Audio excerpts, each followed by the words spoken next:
PM, if I may ask the first question, President Trump seems to have settled on 10 to 15% tariffs. Keeps changing. Keeps changing, but... Not sure what the final figure will be. So, number one, what are we going to do domestically in order to prepare for these uncertainties? And number two, actually internationally. We have long been told that Singapore is a small country and that we are a price taker. Are we helpless? On the external environment, it's more than just tariffs alone. For decades now, the world has benefited from a rules-based global order. And it's an order that's been underwritten by American leadership, especially after the end of the Cold War, that provides stability, predictability, a framework for countries to work with one another. And it has benefited countries around the world, including the US. But America now, more and more, and this goes beyond the president himself or this particular administration, but we can see the trends unfolding over the years, and I believe the trend will continue. The sense in America that they are paying too high a price to be the one bearing the cost of upholding such a global order, and they are pulling back. And critics of the system may say, well, this is well and good, but the reality is there is no country that can replace the US. It's not just America alone, it's America's network of allies and partners. There's no one that can replace, there's no one that is able to, no one that is willing to. And so if this trend continues, we will end up with more chaos in the world. It's bound to happen. There's no leadership. It's going to be messier. It will be a world that is more conflict-prone, more difficult to navigate, more fragmented, and less able to come together to deal with global challenges. So that's the world that is likely to unfold before us, and we have to brace ourselves for a bumpier ride. Where the economic uncertainties are concerned, we are doing everything we can. Gan Kim Yong and his team have been hard at work. He's truly our task force man. I mean, you see him flying around all the different places, negotiating with countries. He was just in the US. I think he's back today, and he's speaking to you this afternoon, after flying back from America this morning. And they are working hard to secure deals for Singapore, to expand our cooperation with different partners.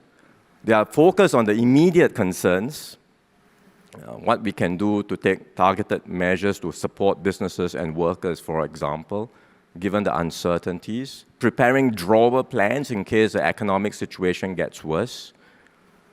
But beyond dealing with the immediate, there is also a need for the task force and for us as a government and as a society to think about how we better prepare Singapore for a very different environment. And so we will need to update and refresh our economic strategies for a changed world.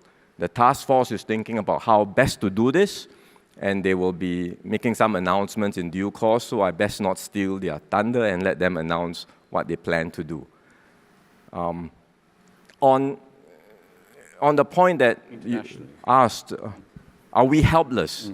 Beyond just dealing with our own economic situation, are we really helpless? Well, we have to be realistic and take the world as it is.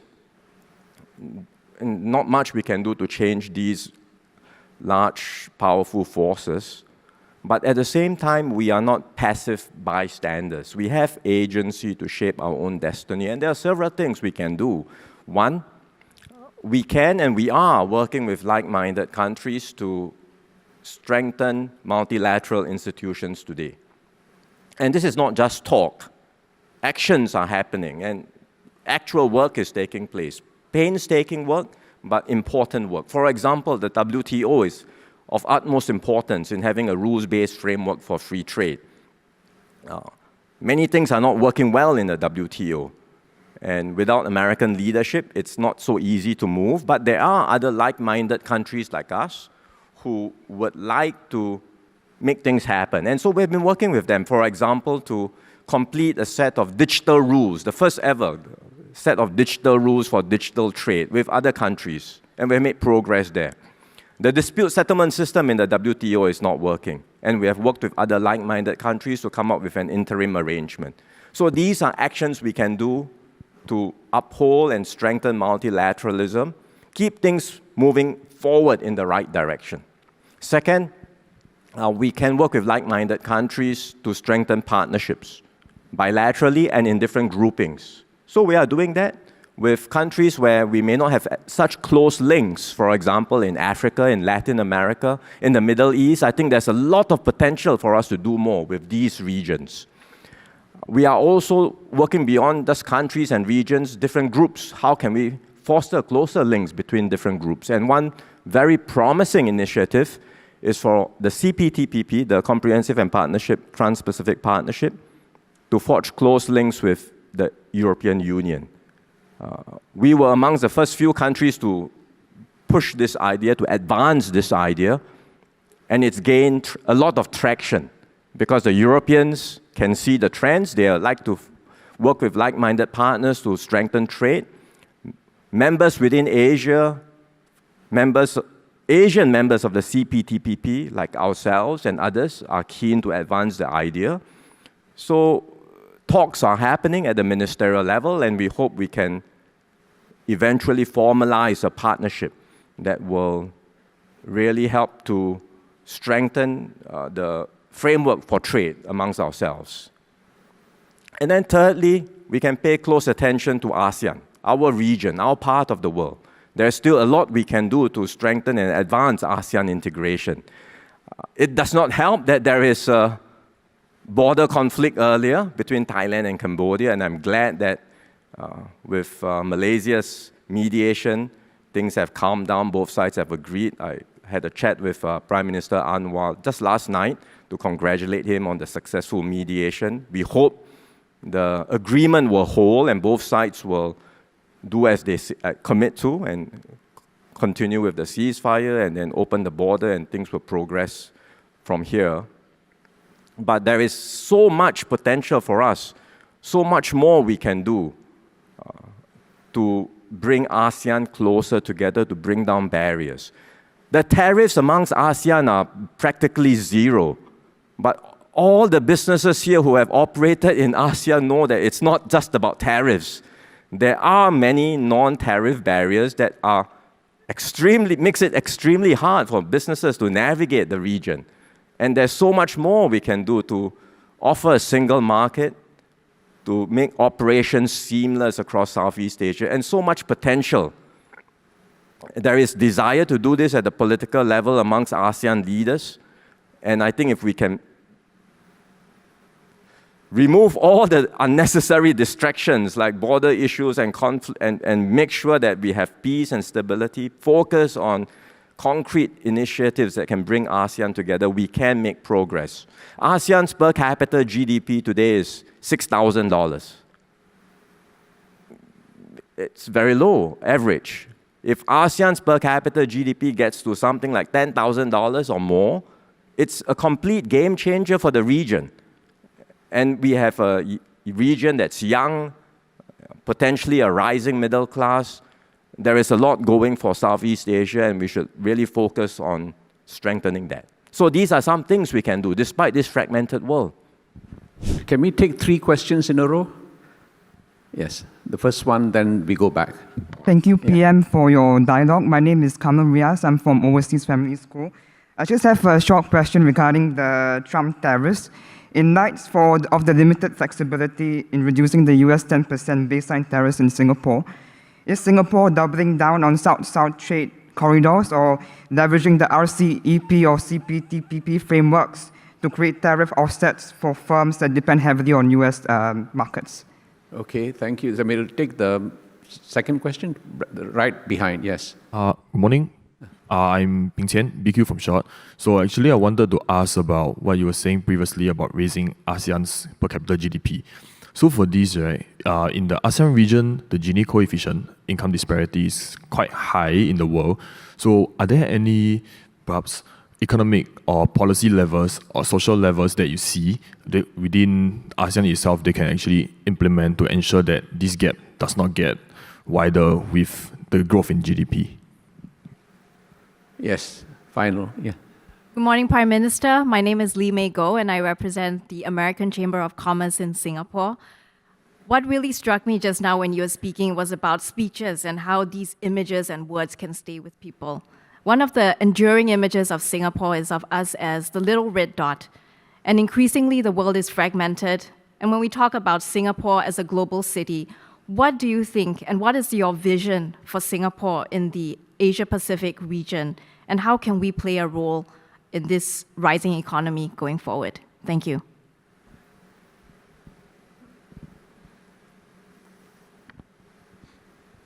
With the US tariffs, will there be opportunities for us with other regions? For sure, that's what I mentioned just now, that we will be looking at strengthening our links with different parts of the world, particularly with areas where we may not be so familiar with, in Africa, in the Middle East, in Latin America, in the Caribbean. I think there is potential for us to do more there. And it will require us to step up our foreign policy, which we are doing, but also help businesses navigate these new environments which may be less familiar to us. Businesses in Singapore are, certainly more familiar with operating in Asia, but to go further afield, then it will take more effort, and MTI will have to work closely with SBF, mount new overseas business missions, get businesses to go overseas to these places, understand the environment, and then think about how we can foster closer economic collaboration. So certainly there is an opportunity there. But I would say the trade and investment relationship with America, even with the tariffs, remain important. If it's a baseline tariff rate, which we have, whether it's 10%, whatever the rate is, and it applies across the board, and we are at the baseline rate, we would, it's not ideal, but we can live with it. We would prefer to have zero tariffs, of course, but if it's the baseline rate, then we are at the lowest category. We can live with it, and we can still do business, and there will still be many opportunities for trade and investments with the US, because whatever is happening in America now, the economy is still resilient, and there are still tremendous innovation happening in American companies. And so there will still be opportunities there. With ASEAN, of course, as I said just now, it will be an area of renewed focus and priority for us to help grow the ASEAN economic pie further. And in the process of growth doesn't always translate into uplifting of the poor, but it does help when you have a bigger pie. How individual countries, what they do to take their own actions to uplift the poor, I think we have to leave to ASEAN governments. We can share our experiences, we can share best practices, which we do, but eventually individual governments will have to do their part, as we are trying very hard to do in Singapore too, to bring down our Gini coefficient. And you will know that in Singapore, we have been able to make progress. Over the last 10 years, our Gini coefficient has steadily been coming down, and it's at its lowest in quite a while. So likewise, we hope other countries will do the same. And with a growing pie, when ASEAN's growth is at 4, 5%, it will help. But if ASEAN's growth is at 6, 7% a year, for many of the developing countries in ASEAN, it will be a big help. It will help uplift many people, many of the lower income workers and families in our ASEAN, amidst ASEAN neighbors. So that's certainly our focus, to strengthen integration, to really help ASEAN get to the next frontier. And then finally, on how American companies, or what role Singapore can play in this new environment, as I mentioned just now, the world will be more contested, it will be more fragmented, but it will still be a globalized world, a different kind of globalization, perhaps, but I don't see countries all becoming self-sufficient. It's not possible. The trade and investment links are so intertwined and there's so much interdependencies now. It's not possible to see how we can just simply decouple completely.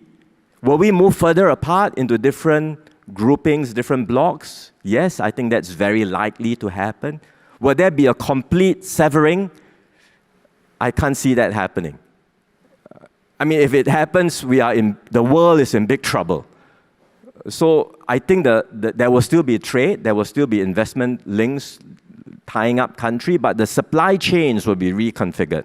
The trade flows will evolve. The investment flows will evolve. And in this global network, as I said, there will be a few cities, a few places that stand out.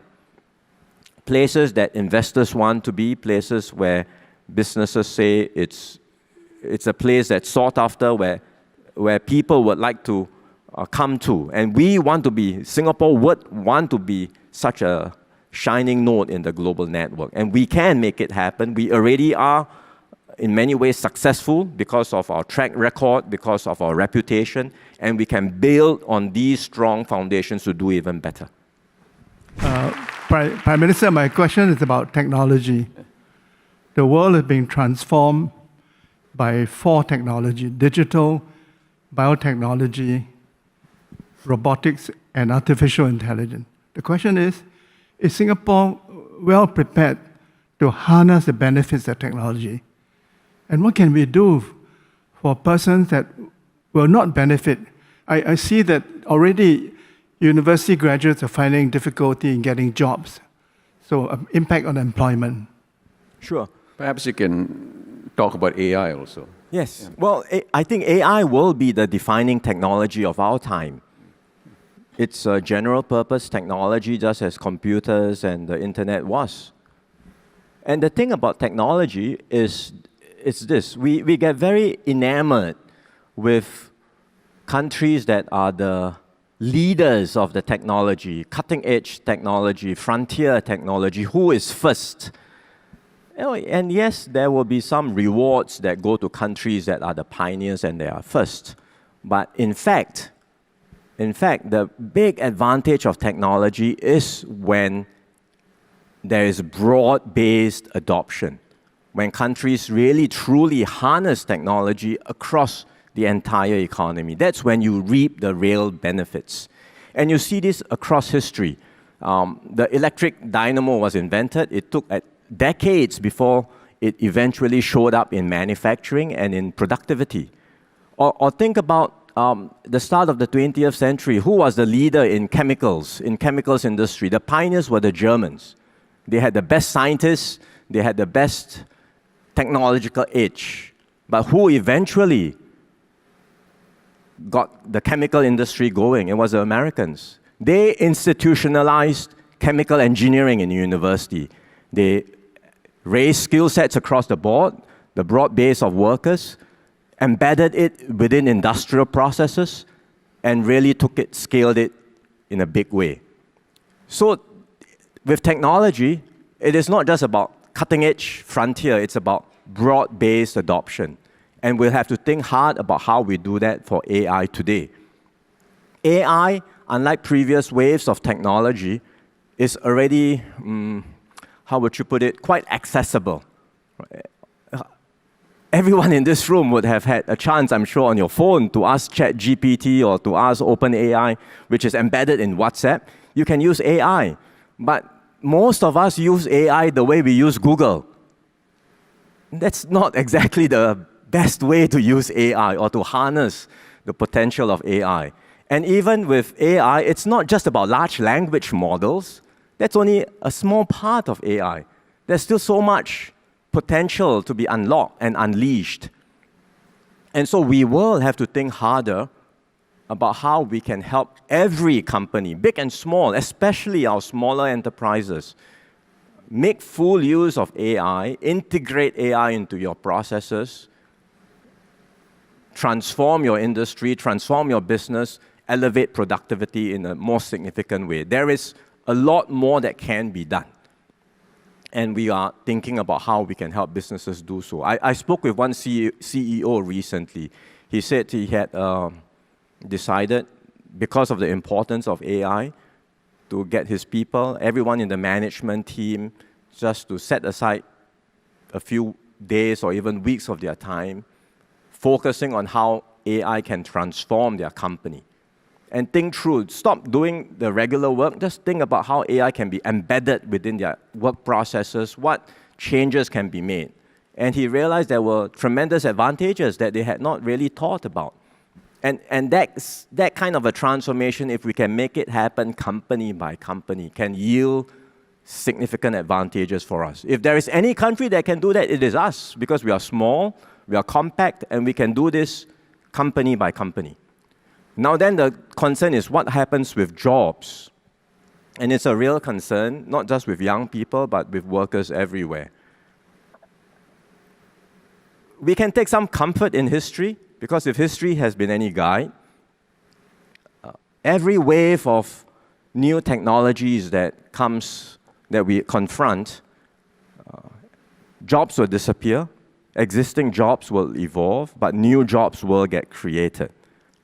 And usually the new jobs are better jobs, higher paying jobs, because productivity increases, the pie expands, and humans can get to do the better jobs.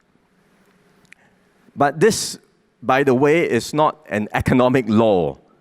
This is just historical fact. And history may not guide our future.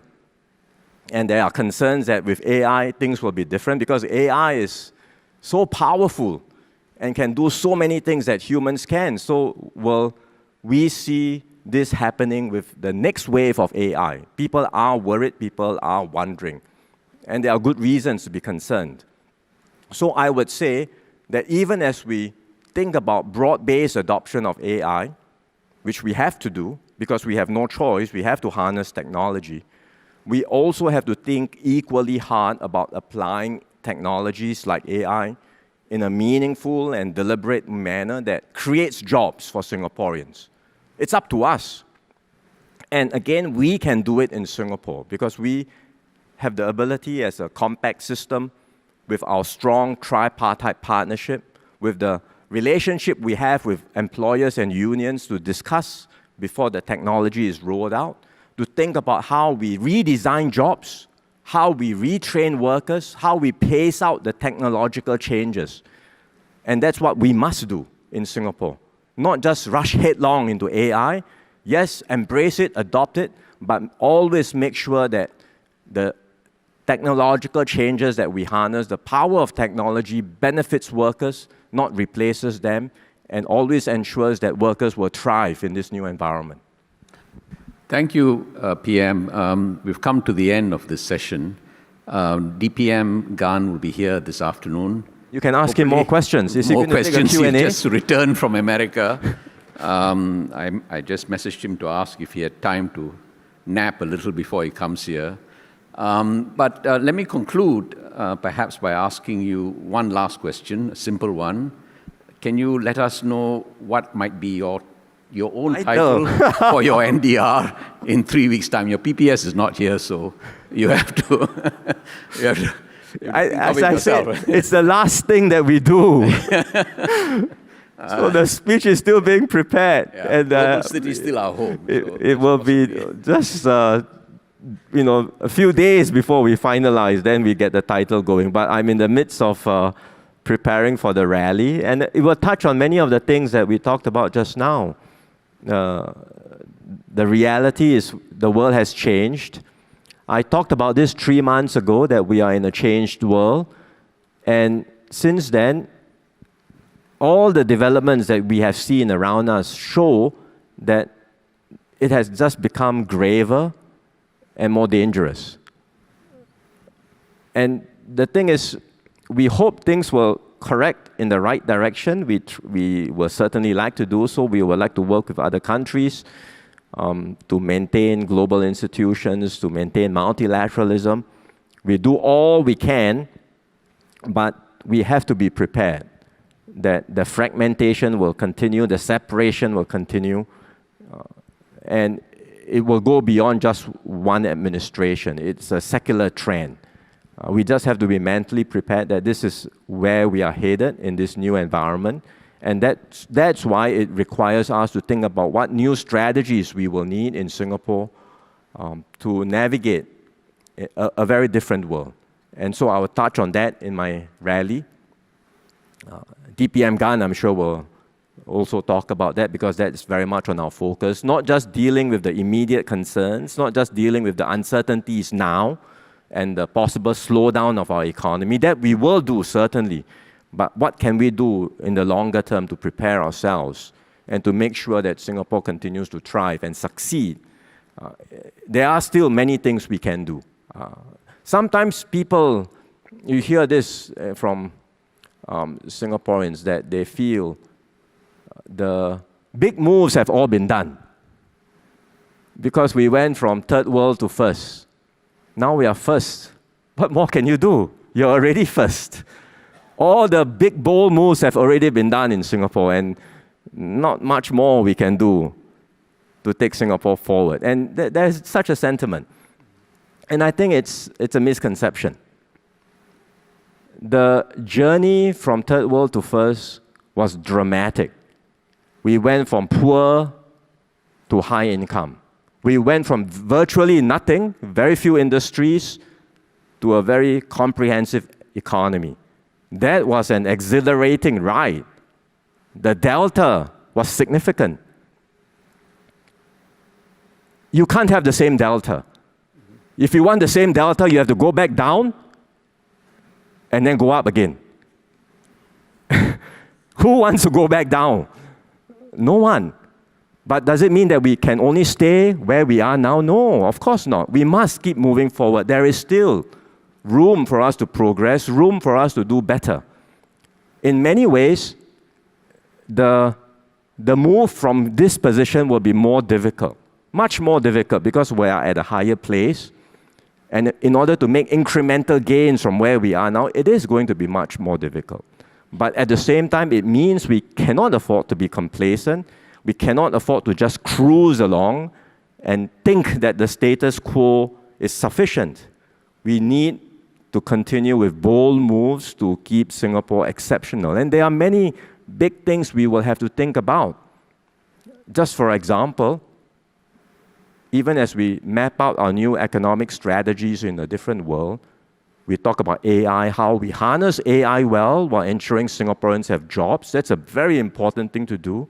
But what about clean energy? The industries of the future are going to be digital industries. They are power-hungry industries. How do we secure clean energy supply for Singapore?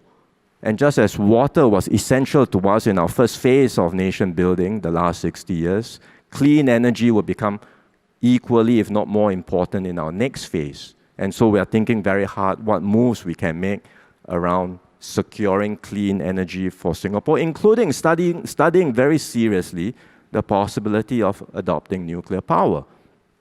So these are consequential moves. And so we should not ever think that, you know, the era of bold moves are over. But we have to take the same mindset of our pioneers, think boldly, and chart a new way forward for Singapore that will continue to secure Singapore's future, keep Singapore exceptional, and then we can continue to look forward to many more milestones to celebrate together.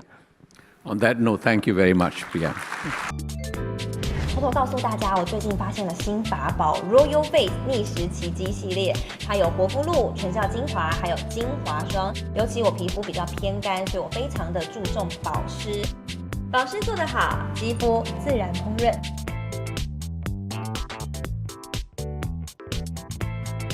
提亮肤色更年轻，抚平皱纹超有感，而且气色变好。用心保养，每天都更美一点。